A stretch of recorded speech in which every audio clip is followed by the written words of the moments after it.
بسم الله الرحمن الرحیم. ملګری تپوس کوي 15 شعبان کله دی او د کې څه کول پکار دي.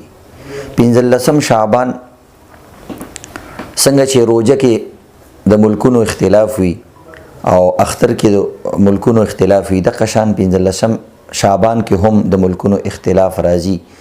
دا عقل سره ثابت دي او نقل سره ثابت دي. نو د کې جنگ جګړې نه دي کول پکار. د سعودي عرب او هغه ملکونه چې د سعودي عرب په نقش قدم باندې د غوی رای پس روان دي، نو د غی لحاظ سره د 2022 د دې کال 15 شعبان شپه نن د جمعې شپه ده او سبا د جمعې ورځ 13 تاریخ د 15 شعبان جوړیږي. د پاکستان لحاظ سره د هفتې شپه چې جمعې ورځ تیر شي، د هفتې چې کوم شپه ده دا د 15 شعبان شپه ده او د هفتې ورځ د 15 شعبان ورځ ده. 15 شعبان کې څه کول پکاري؟ دوه عملونه روایتو کې راغلي دي. یو عمل د شپې عبادت، قوموا لیلها وصوموا نهارها. د شپې عبادت تقریبا د 10 صحابه کرامو نه منقول دي. نو دې کې بعض کسان ډیر مبالغه کوي، بعض کسان زیاته کوي.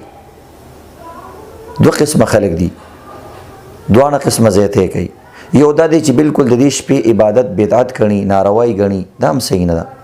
یو دا دی چې په دې شپه باندې د عبادت خپل طریقې هغه جوړی کړي دي، خپل طریقو سره عبادت کوي او هغه ته سنت وي. نو دغه هم صحیح نه دي. درمیانه خبره ده او صحیح او راجح خبره ده چې څه عبادت انسان کولی شي. حدیث کې د شپې څخه خاص عبادت نه دراغله، خو صحابه، اولیاء، ائمه او نیکانو خلکو په هر وخت کې د عبادتونه د دې شپې کړې دي. ځکه د نبی اسلام نه د 10 صحابه کرامو د احادیث منقول دي چې قوموا لیلها، د دې شپې کې تاسو عبادت کوئ. نو دیو جن عبادت پکې کولې شي، خو خاص عبادت احادیثو کې نه راغلي. څوک تلاوت کوي، ذکر کوي، منځ کوي، صلات تسبیح کوي ځان لا جمع سره نه، او څوک درود شریف وي، یا دا ټول اعمال انسان وکي. اجتماعي راغونډي او دغه رنګي نفلونو جمع ورکول تاسو زونه نه دي پکار.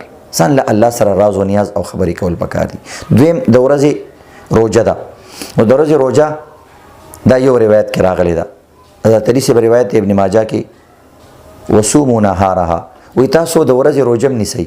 نو یو روایت کې راغلی ده، خدای یو روایت دی.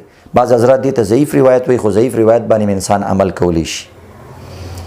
نو د ابن ماجه روایت کې یو روایت کې دا راغلی چې د ورځې تاسو روزه نیسئ. نو روزه انسان نیولی شي، خو ډیرو روایتو کې داسې د ورځې د 15 خاص شعبان روزه ډیر روایتونو کې نه راغلي. البته نبی اسلام په شعبان کې روزي نیولې داسې روایت شته. نو د اول تاریخ نواله تر د 27 شعبان پورې روزي انسان نیول پکاري. کله یو ورځ، کله بل ورځ، کله بل ورځ. ځکه نبی اسلام منع کړی چې کله رمضان را نږدې شي نو دا غینه یو ورځ دوه ورځې مخکې روزي منیسي چې تاسو کې نشاط وي. او مخکې انسان نیول شي دا د روزي د لپاره یو ریهرسل، یو تیاری وي، یو مهنت وي. ځان هغه ته جوګه کولو د لپاره مخکې انسان یو ورځ روزي نیول شي. خو کوم انسان کې کمزوري راولي هغه نه دي نیول پکار چې د رمضان روزو ته برابري. یو دی کې عمل دی. اکثر د شپې نبی صلی الله علیه وسلم اکثر خلک دا ذکر کوي نبی اسلام د شپې قبرستان ته تللی دی.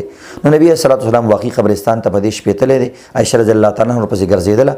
نبی اسلام ویل په دې شپه باندې ډیر خاص رحمتونه نازلېږي، ځکه قبرستان ته لاړم او په دې شپه باندې الله رب العزت راکوزیږي او د ماښام نواله تر سحر پورې الله رب العزت متوجي وي، اخري اسمان کې خپل شان لایقه سره وي او باقاعده سوال کوي چې څوک داسې شته حاجتمن چې موږ دغه حاجت پوره کړو، څوک داسې بیمار یا مصیبت زده شته چې موږ نه غواړو موږ دغه مصیبت لري کو، څوک داسې روزي طلب کوونکی شته چې موږ دغه روزي زیاته کو.